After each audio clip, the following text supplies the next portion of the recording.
నమస్తే welcome to prime nine desk analysis నేను మీ బ్రహ్మనాయుడు మొత్తానికి ఈసారి రాజకీయ రాజధాని విజయవాడలో వైఎస్ఆర్ కాంగ్రెస్ పార్టీ అయితే కొత్త తరం రాజకీయాలకు తెరదీసింది అయితే గతంలో వంగవీటి మోహన్ రంగా కుమారుడు దాదాపు 7 సంవత్సరాలకు పైగా వైఎస్ఆర్ కాంగ్రెస్ పార్టీలో పనిచేసిన పరిస్థితి ఉంది దాదాపు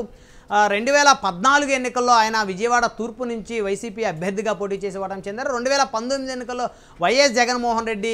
వంగవీటి మోహన్ రంగా కుమారుడిని పొమ్మని లేక పొగబెట్టి పార్టీలోంచి బయటికి గెంటేశారనేటువంటి అపవాదం అయితే మూట కట్టుకున్నారు మొత్తానికి 2019 ఎన్నికల్లో విజయవాడలో 3 నియోజకవర్గాల్లో ఒక్క నియోజకవర్గం కూడా కాపు సామాజిక వర్గానికి చెందినటువంటి నేతలకైతే వైఎస్ఆర్ కాంగ్రెస్ పార్టీ అయితే టికెట్ కేటాయించిన పరిస్థితుల్లో విజయవాడ వెస్ట్ వైశ్య సామాజిక వర్గానికి చెందిన వెల్లంపల్లి శ్రీనివాస్కి కేటాయించింది అదేవిధంగా విజయవాడ తూర్పు కమ్మ సామాజిక వర్గానికి చెందిన బొప్పన భవకుమార్కి అయితే టికెట్ కేటాయించింది అదేవిధంగా విజయవాడ సెంట్రల్ బ్రాహ్మణ సామాజిక వర్గానికి చెందినటువంటి మల్లాది విష్ణుకి కేటాయించింది మల్లాది విష్ణు గతంలో వంగవీటి మోహన్ రంగా కారు డ్రైవర్గా గుర్తింపు పొందారు అయితే ఈ విజయవాడ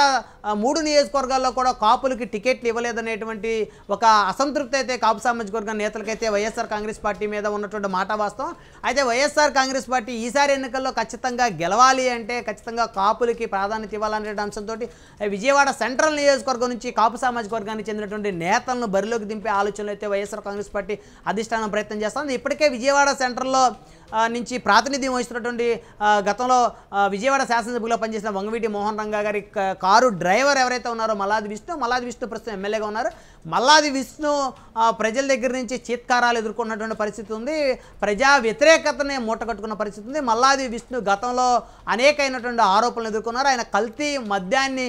ఆయన బార్లలో అమ్మి ఎంతోమంది చావుకి కారణమయ్యారంటూ మల్లాది విష్ణు మీద అనేక ఆరోపణలు ఉన్నాయి అయితే జగన్మోహన్ రెడ్డి వేవులో ఆయన 2019లో గెలిచిన పరిస్థితి ఈసారి కనీసం మల్లాది విష్ణు పోటీ చేస్తే డిపాజిట్లు కూడా దక్కించుకున్నటువంటి పరిస్థితి లేదన్నట్టు చాలా స్పష్టంగా తెలుస్తుంది అంటే సర్వే సంస్థల ద్వారా వైకాపా అధినేత ఎప్పుడైతే ఈ విషయాలను తెలుసుకున్నారో ఖచ్చితంగా విజయవాడ సెంట్రల్ నియోజకవర్గంలో కాపు సామాజిక వర్గానికి చెందిన నేతలకు అవకాశం ఇస్తున్నట్లయితే తెలుస్తోంది అయితే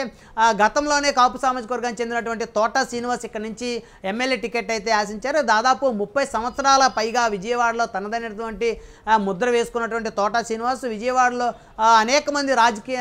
నాయకులకి తలలో నాలుగుగా మెలిగినటువంటి పరిస్థితి ఉంది వివాదరహితుడిగా పేరున్నారు ఆర్థికంగా అత్యంత బలమైనటువంటి వ్యక్తిగా ఉన్నారు తోట శ్రీనివాస్ అయితే వైఎస్ జగన్మోహన్ రెడ్డికి అత్యంత సన్నిహితుడిగా ఉండేటువంటి తోట శ్రీనివాస్ పేరు అయితే పెద్ద ఎత్తున తెర మీదకి వస్తూ ఉంది అయితే తోట శ్రీనివాస్ కనుక విజయవాడ సెంట్రల్ టికెట్ కేటాయిస్తే కాపు సామాజిక వర్గానికి చెందినటువంటి ఓటు బ్యాంక్ ఏదైతే ఉందో అది టీడీపీ జనసేన కూటమికి వెళ్లకుండా ఎంతో కొంత ఓటు బ్యాంక్ను అయితే తిప్పుకోవచ్చు అనేటువంటి దాని మీద వైకాపా అధిష్టానం అయితే దృష్టి పెట్టింది అయితే తోట కుటుంబానికి రాష్ట్ర వ్యాప్తంగా అనేక ఓట్ బ్యాంక్ ఉన్న పరిస్థితి ఉంది ఈ సర్నేమ్కి సంబంధించినటువంటి ఓటర్లు పెద్ద ఎత్తున ఉన్న పరిస్థితి ఉంది అయితే దాంతోపాటు విజయవాడ పరిసర ప్రాంతాల్లో కూడా తోట కుటుంబీకులు ఎక్కువ అని చెప్పుకోవచ్చు వారి బంధుత్వం కూడా ఎక్కువ అని చెప్పుకోవచ్చు కాబట్టి తోట శ్రీనివాస్ కనుక టికెట్ కేటాయిస్తే ఖచ్చితంగా ఎంతో కొంత ఓట్ బ్యాంకు కాపు సామాజిక వర్గం నుంచి వైకాపాకి వచ్చేటువంటి అవకాశాలు ఉంటాయి తద్వారా గెలుపుకి ఉపయోగపడేటువంటి రీతిలో తోట శ్రీనివాస్ని కనుక ముందుకు తీసుకెళ్తే ఖచ్చితంగా విజయవాడ సెంట్రల్ నుంచి మరొకసారి వైఎస్ఆర్ కాంగ్రెస్ పార్టీ గెలవచ్చు అనేటువంటి ఒక బలమైనటువంటి వ్యూహంతో జగన్మోహన్ రెడ్డి అయితే తోట శ్రీనివాస్ పేరునైతే పరిశీలనలోకి తీసుకోవడం తెలుస్తోంది మొత్తానికి కాపు సామాజిక వర్గానికి చెందినటువంటి నేతలకే ఇక్కడ టికెట్ ఇవ్వాలనేటువంటి ఒక ఆలోచన అయితే